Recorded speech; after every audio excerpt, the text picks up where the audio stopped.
মাই আদার blog. So video শুরুতেই তোমরা আন্দাজ করেই নিয়েছো আমরা কোথায় যাচ্ছি, সো যাওয়া যাক। আর আজকে ওয়েদারটাও দেখে মনে হচ্ছিল বৃষ্টি হবে, সো সময়টা নষ্ট করে টোটো করে চলে এলাম রিসার্চ স্টেশন। আর রিসার্চ স্টেশন থেকে টিকিট কাউন্টার থেকে টিকিট কেটে স্টেশনে চলে যাই। আর আজকে আমার দুই বন্ধু যাচ্ছে স্বামীনারায়ণ মন্দির, কীভাবে আসবে আর আমরা এখান থেকে কীভাবে যাবো, সো সবটা তোমাদের সাথে আমি ভিডিওতে শেয়ার করবো আর ভিডিওতে দেখাবো। সো এখানে আমরা হাওড়া স্টেশন চলে আসি আর সেখান থেকে বেরিয়ে চলে এই হাওড়া বাস স্ট্যান্ডে। অ্যান্ড আমরা আজকে এই বাসে করে যাবো, যেটার নাম্বার হলো C37। আর এটা হাওড়া ব্রিজ, তোমরা সবাই জানো। সো বেশি সময় না নষ্ট করে আমি নিজের সিটে চলে আসি আর বাকি দুজন আসছে আমার পেছনে। অ্যান্ড আমাদের বাসও এখানে ছেড়ে দেয়। অ্যান্ড কিছুক্ষণ পর আমাদের এখানে প্রিন্সেপ ঘাটও চলে আসে। আর এখান থেকে মন্দিরের দূরত্ব 1 ঘন্টা যেতে লাগবে। আর কিছুক্ষণ ওয়েট করার পর আমাদের মন্দিরও এখানে চলে আসে। সো তোমরা সেটাকে এনজয় করো ভিউটা।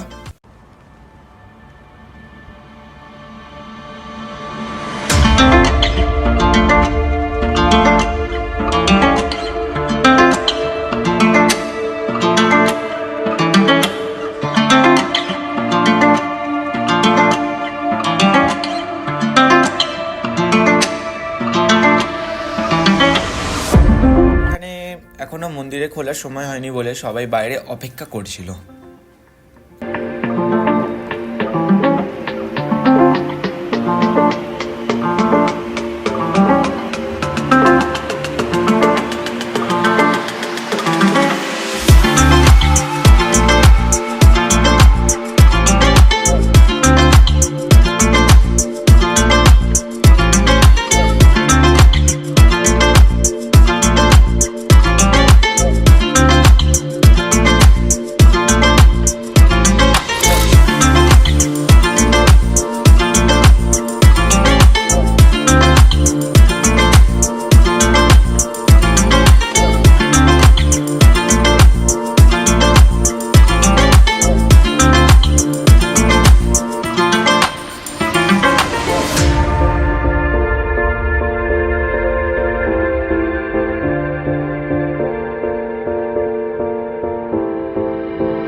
একটা কথা বলতে চাই, কেউ তোমরা ভুলেও মন্দিরের ভেতরে ফটো আর ভিডিও করবে না। এখানে ভিডিও অ্যান্ড ফটোগ্রাফি স্ট্রিক্টলি বারণ, সো ডোন্ট ট্রাই, নাহলে ফোন জমা নিয়ে না।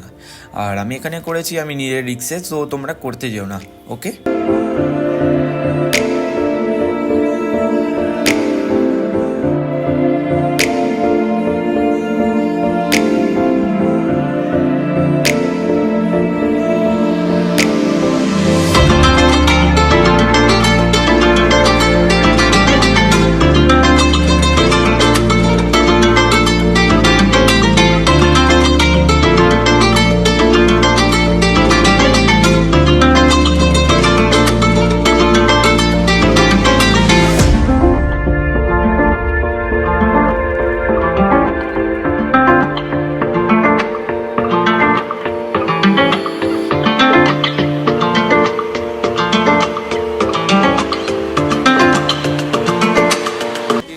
আর একটা মন্দির ছিল, মানে এই বড় মন্দিরের নিচে। আর এখানে আমরা সবাই টিকিট কেটে নিলাম নীলকান্ত ঠাকুরকে অভিষেক করবো বলে। আমরা সবাই একটু বসে এখানকার ভিউয়ের মজা নিতে থাকি, সময় কাটাচ্ছিলাম। তো কিছুক্ষণ পর আমরা চলে আসি খাবার খেতে প্রেমবতীতে।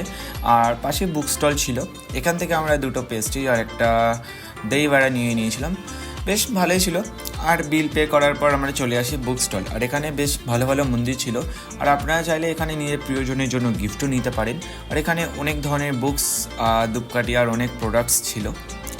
অ্যান্ড এখান থেকে বেরিয়ে আমরা বাইরের দিকে, মানে মন্দিরের চারপাশটা ঘোরার জন্য চলে যাই। আর আমি এখানে তোমাদের সাথে কিছু ইনফরমেশন শেয়ার করতে চাই, তোমরা কীভাবে আসবে না আসবে। তো আজকের ভিডিওটা আপনাদের কেমন লাগলো সেটা তো আপনারা কমেন্ট বক্সে নিশ্চয়ই জানাবেন। তো এখানে আসার আগে আপনাদেরকে আমি কিছুটা ইনফরমেশন আপনাদের সাথে শেয়ার করতে চাইছি। সেটা হলো কি, আপনারা যদি এখানে আসতে চান এই মন্দিরে, স্বামীনারায়ণ মন্দির, আপনার এই শিয়ালদা থেকে আসতে চান তাহলে ওইখানে মাঝেরহাট লোকাল একটা ট্রেন আছে, ওই ট্রেনটা ধরে এখানকার নিয়ারেস্ট স্টেশন যেহেতু মাঝেরহাট, তো আপনারা ওই ট্রেনটা ধরে এখানকার স্টেশনে এসে এখান থেকে নেমে বাসে করে আপনারা এই মন্দিরে আসতে পারেন। আর যদি হাওড়া থেকে আসতে চান তাহলে হাওড়া থেকে দুটো বাস অ্যাভেলেবেল আছে, একটা হলো AC52 আর একটা হচ্ছে C37। ওই দুটো বাসে করে আপনারা এই মন্দিরে আসতে পারেন।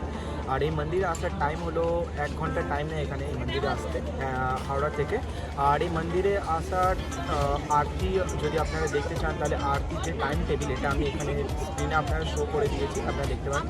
আর প্রথমত একটা মেন ইনফরমেশন, আপনারা যদি 12টা থেকে 4টের মধ্যে যদি ভিজিট করেন তাহলে আপনারা মন্দিরে এন্ট্রি পাবেন না, কারণ 12টা থেকে 4টে পর্যন্ত মন্দিরটা পুরোটাই বন্ধ থাকে। আপনাদেরকে বাইরে যে মেন গেটটা আছে ওর বাইরে আপনাদেরকে ওয়েট করতে হবে। তো এইটুখানি ইনফরমেশন আপনাদেরকে জানানো ছিল।